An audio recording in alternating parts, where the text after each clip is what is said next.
kabarnya? Semoga semua sehat ya. Oke adik-adik, sebelum kita memulai ibadah online kita berdoa dulu, tutup matanya, lipat tangannya, kita berdoa. Oke? Tuhan Yesus, terima kasih Tuhan atas kebaikan-Mu yang selalu baru setiap hari. Terima kasih juga atas anugerah-Mu Tuhan. Dan sebentar lagi kami mau memulai ibadah online kami. Engkau berkati, biarlah ibadah kami ini ya Tuhan dapat mengharumkan nama-Mu Tuhan. Terima kasih Tuhan Yesus. Hanya di dalam nama Tuhan Yesus kami berdoa dan mengucap syukur. Haleluya. Amin. Oke adik-adik, kita nyanyiin Hanya Ada Satu Jalan.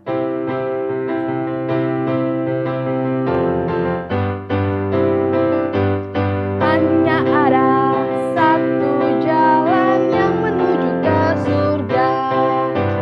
Hanya ada satu jalan yang menuju ke surga. Siapa adik-adik? Yesus jalan, Yesus jalan, tiada jalan lain. Yesus jalan, Yesus jalan, tiada jalan lain. Hanya ada satu jalan yang menuju ke surga. Hanya ada satu jalan yang menuju ke surga. Yesus jalan, Yesus jalan, Yesus jalan, tiada jalan lain. Yesus jalan, Yesus jalan, tiada jalan lain. Yesus jalan, Yesus jalan, Yesus jalan, tiada jalan lain. Yesus jalan, Yesus jalan, tiada jalan lain. Tiada jalan lain. Tiada jalan lain. Adik-adik, kita nyanyikan Bangkit Serukan Nama Yesus.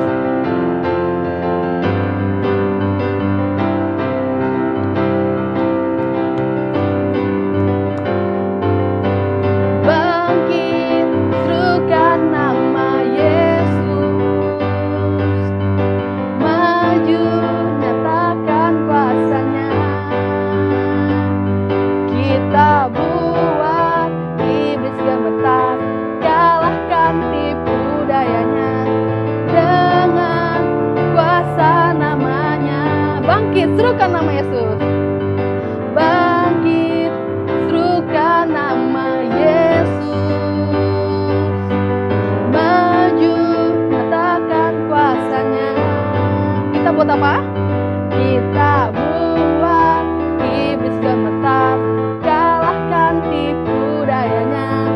Dengan kuasa namanya. Nama Yesus, menara yang kuat. Nama Yesus, kota benteng yang teguh. Nama Yesus, kalahkan semua musuh.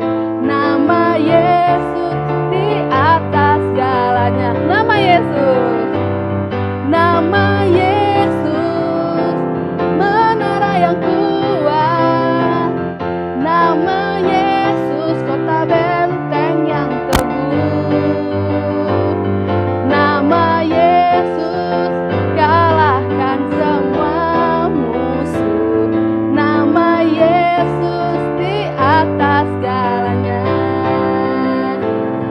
Nama Yesus, di atas segalanya. Sekali lagi.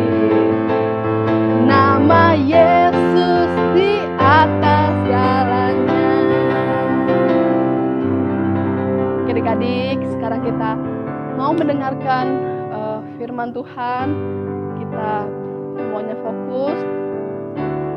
Kita nyanyiin. Adik-adik kalau misalnya belum tahu lagu ini, boleh diikutin pelan-pelan, diperhatikan setiap katanya adik-adik ya.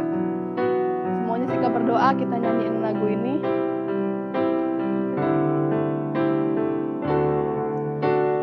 Belum pernah ada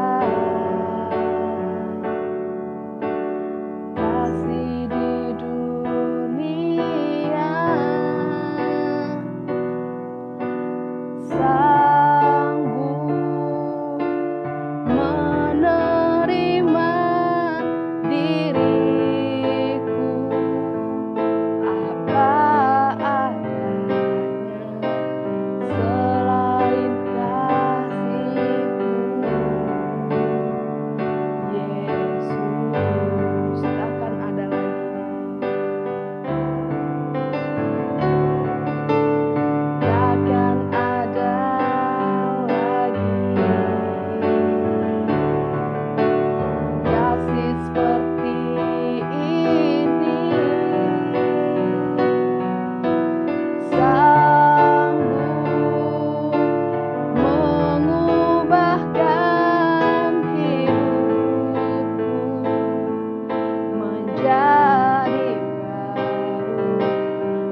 ada duanya Tuhan. Tidak ada kasih yang seperti-Mu Tuhan. Kami bersyukur banget Tuhan, Engkau mengasihi kami ya Tuhan. Kau mengasihi semua umat-Mu Tuhan, Kau mengasihi semua anak-anak-Mu Tuhan. Gak ada kasih yang seperti-Mu ya Tuhan di dunia ini ya Tuhan. Sebentar lagi kami mau mendengarkan kebenaran firman-Mu. Engkau berkati biarlah firman-Mu ini dapat tumbuh di dalam hati kami, dan ajar kami untuk mendengarkan dengan sungguh-sungguh firman-Mu ini Tuhan.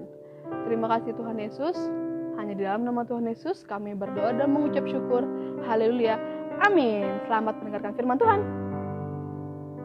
Salam adik-adik semuanya. Apa kabar kalian di rumah? Kakak percaya semua dalam keadaan sehat dalam perlindungan Tuhan Yesus. Ya, pagi hari ini kita sangat-sangat bersyukur Tuhan masih mengizinkan kita untuk ikut beribadah sekalipun kita masih ibadah online. Nah, adik-adik sekalian, kakak akan bercerita tentang firman Tuhan yang berjudul teladan. Nah, adik-adik sekalian, pernah tidak mendengarkan kata teladan? Nah, teladan itu adalah satu sikap yang harus kita lakukan dengan sikap yang disiplin. Nah, sehingga kita bisa menjadi teladan. Nah, di dalam firman Tuhan ada cerita yang kita bisa lakukan atau kita bisa contoh untuk menjadi seorang teladan, yang berjudul perumpamaan tentang anak yang hilang, yang diambil dari Lukas 15 ayat 11 sampai 32. Karena ini bacaannya panjang, nanti anak-anak bisa, adik-adik bisa baca sendiri ayat Alkitabnya dari Lukas 15 ayat 11 sampai 32. Kakak akan bercerita tentang bagaimana sih perumpamaan tentang anak yang hilang itu. Siapa sih anak yang hilang itu? Ada satu keluarga yang mempunyai anak yang sulung dan anak yang bungsu. Nah, keluarga ini keluarga yang sangat kaya. Kekayaannya berlimpah-limpah. Harta kekayaannya ada di mana-mana. Rumahnya megah, banyak sekali hartanya tidak terhitung. Pada suatu hari, si anak bungsu itu mendatangi ayahnya. Dia ingin meminta bagiannya karena anak-anaknya itu mempunyai bagian masing-masing dari harta kekayaan ayahnya. Kata yang bungsu kepada ayahnya, "Bapa, berikanlah kepadaku bagian harta milik kita yang menjadi hakku." Lalu ayahnya membagi-bagikan harta kekayaan itu di antara mereka. Pas dia meminta kepada ayahnya, mendatangi ayahnya, ayahnya memberikan haknya. Ayahnya tidak mau menghalang-halangi untuk anaknya mendapatkan bagian atau haknya. Setelah ayahnya membagikan yang menjadi haknya, si bungsu sangat senang. Si bungsu mempunyai ide, si bungsu mempunyai rencana. Dia akan pergi ke kota yang jauh, membawa semua hasil dari harta warisan yang dia dapatkan. Dia jual semua, dia bawa ke kota, dia pergi di kota bersenang-senang. Nah, adik-adik sekalian, apa yang dia lakukan si bungsu itu di kota adalah menghabiskan apa yang dia miliki, yang dia dapat dari ayahnya. Padahal harta itu sangat banyak loh. Mungkin kalau dia membangun rumahnya bisa rumah mewah, membeli mobil bisa mobil mewah, rumahnya bisa punya kolam renang, bisa ya mewah sekali. Tetapi si bungsu itu tidak memikirkan hal seperti itu. Dia happy-happy, dia bersenang-senang, dia pergi ke kota, dia shopping di mall, dia makan-makan di restoran yang enak, dia beli barang-barang branded, barang-barang yang mahal, sepatu yang mahal, dia jajanin teman-temannya. Nah, adik-adik sekalian, Kira-kira itu uang bisa habis nggak kalau dia setiap hari nongkrong di kafe, makan-makan di restoran pagi, siang, dan malam, shopping-shopping ke mall bersama teman-temannya? Pasti habis ya. Nah, suatu saat lama-lama uangnya habis. Tidak ada sisa sepeser pun. Dia bingung. Teman-temannya sudah tidak ada lagi yang mendekat sama dia. Sudah menjauh semuanya, meninggalkan dia. Nah, akhirnya dia berpikir, gak mungkin saya kelaparan terus. Aku gak punya uang, gak mungkin saya ngemis di jalanan. Nah, dia mencari pekerjaan. Tapi tidak ada yang mau menerima dia bekerja, tidak mau ada yang menerima dia untuk menjadi pekerja di perusahaan ataupun di kantor. Dia berjalan ke sebuah ladang yang ada di sana, kandang binatang.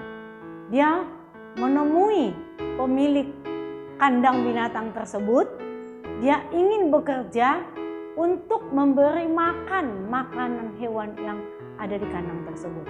Nah, pemilik binatang itu bermurah hati. Dia mempekerjakan si bungsu tersebut untuk memberikan makan binatang-binatang yang ada di kandang itu. Tahu nggak adik-adik, hewan apa yang ada di kandang itu? Hewan babi. Nah, makanannya babi itu adalah ampas-ampas makanan, sisa-sisa belanjaan-belanjaan orang. Nah, pokoknya tidak layak lah untuk dimakan manusia. Tidak layak untuk kita makan. Tapi saking laparnya si bungsu, gak bertahan, gak punya daya, gak punya tenaga. Dia pengen makan makanan babi yang ada di tempat makanan babi itu. Nah, tapi saat dia mendekati tempat makan babi itu, ternyata babi-babi itu sudah menghabiskan makanan itu. Tidak ada yang tersisa sedikit pun. Dia bersedih hati. Dia mau merenung, memikirkan, di rumah bapakku berlimpah makanan. Banyak makanan yang enak-enak. Karyawan-karyawan bapakku bebas makan makanan enak. Tapi aku di sini mau makan tidak ada. Aku mau makan makanan babi saja tidak ada. Akhirnya adik-adik sekalian, tersadarlah si bungsu itu. Kalau begitu, aku mau pulang saja. Aku mau pulang ke rumah bapakku. Aku mau kembali ke rumah bapakku. Ternyata apa yang kulakukan ini tidak baik. Harta bapakku sudah habis yang diberikan kepada aku. Wah, kasihan ya adik-adik ya semuanya ya. Nah, akhirnya dia pulanglah ke rumah bapaknya. Dia bawa bungkusan bajunya yang dibungkus dalam sarung. Karena memang tidak punya apa-apa lagi. Nah, setelah dia berjalan menapaki jalan demi setapak, dia melihat di jauh sana sudah melihat rumah bapaknya. Dia senang sudah dekat rumah bapaknya. Dan dia dengan semangat berjalan untuk menuju ke rumah bapaknya. Ayahnya ternyata sudah melihat anak bungsunya pulang. Ayahnya pun dengan senang hati berlari menyambut anaknya. Anakku sudah pulang, anakku yang hilang sudah pulang. Nah, ternyata selama ini ayahnya mengira bahwa anaknya itu sudah hilang. Karena tidak ada kabar dari anaknya setelah anaknya itu pergi ke kota untuk berfoya-foya menghabiskan uang tadi. Tidak ada kabar. Ayahnya menanti-nanti. Kok nggak ada kabar ya dari anak bungsu saya? Ternyata ayahnya tetap berbaik hati. Ayahnya tetap berbaik hati untuk menerima anaknya yang sudah dia anggap hilang. Dia peluk anaknya. Dia senang sekali. Akhirnya untuk mewujudkan rasa senang hati bapaknya itu, rasa syukurnya kepada Tuhan, si bapak itu memanggil karyawan-karyawannya, anak buah bapaknya, untuk menyediakan makanan enak, baju-baju yang bagus, sepatu bagus, dan bahkan cincin dia sediakan buat anaknya. Karena bapaknya bersyukur anaknya bisa kembali. Nah, setelah semua disediakan, mereka berpesta. Mereka bersenang-senang mengucap syukur bapaknya untuk kedatangan anaknya yang hilang tadi. Nah, adik-adik sekalian, ternyata saat berpesta itu, anak sulungnya lagi ada menggembalakan hewan-hewan ternak mereka di ladang. Tiba waktunya pulanglah si sulung ke rumahnya. Dia terheran-heran melihat bahwa di rumahnya ada pesta. Di rumahnya banyak orang. Di rumahnya meriah. Nah, dia ternyata sudah mendengar bahwa yang hilang itu kembali. Dan bapaknya mengadakan pesta besar sebagai ucapan syukur. Si sulung menemui ayahnya. Ayah, aku bersusah payah. Aku berlelah-lelah di ladang untuk mengembalakan domba. Bapak berpesta untuk merayakan kedatangan adik bungsu yang sudah menghabiskan harta ayah. Tetapi ayahnya dengan bijak mengatakan kepada si sulung, anakku yang sulung, apa yang kumiliki adalah milikmu. Hartaku adalah hartamu, kata ayahnya kepada si sulung. Nah, adik-adik, teladan apa yang kita contoh dari cerita tersebut tadi? Yaitu ayah si bungsu itu mau menerima anaknya yang hilang, mau memaafkan anaknya.